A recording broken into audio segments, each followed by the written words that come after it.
పరమేశ్వరుడు అంటే చాలా గొప్పవాడు అనుకుంటున్నావేమో. ఆయన వెళ్ళి భవతి భిక్షాందేహి అంటే గాని ఆయనకే కూడు లేదు.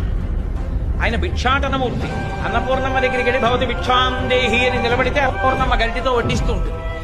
ఆయనకే అన్నం లేదు, ఆయనే భిక్షాందేహి అని అన్నం తెచ్చుకుంటాడు. ఆయన కోసం మళ్ళీ పెద్ద తపస్సు కూడా ఏమిటాడు.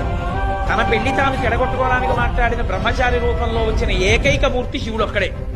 పరమేశ్వరుడి చేతకానివాడై వెళ్ళి ఆవిడ దగ్గర భిక్షాటన చేయలేదు. ఆవిడంత చేతకానివాడని నువ్వు వచ్చి భవతి భిక్షాందేహి అంటే అన్నం పెట్టననేటంతటి వేళ అంత అహంకారంతో ప్రవర్తించే స్త్రీ ఆవిడ కాదు. ఎందుకు నిలబడ్డాడో తెలుసా అండి ఆయన? పరమశివుడు ఎందుకు నిలబడతాడో తెలుసా? ఆది భిక్షువు అని. లోకంలో ఎప్పుడు ఎక్కడ ఎవరికి ఏది కావాలన్నా కదలికలన్నీ ఆవిడే ఇవ్వాలి. ఆవిడ ఇవ్వాలిరా. కాబట్టి ఆవిడ దగ్గరికి వెళ్ళి అమ్మా నాకు అన్నం పెట్టమ్మా అని అడగరా అంటే నేను అంతవాణ్ణండి, నేను ఇంతవాణ్ణండి, నేను వెళ్ళి ఎలాగో ఆడదాని దగ్గర చేయి చాపుతానండి అంటారేమో.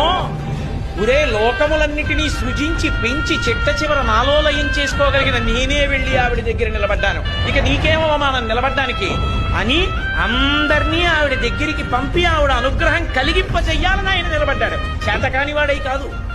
అందుకు ఆది భిక్షు అయ్యాడు.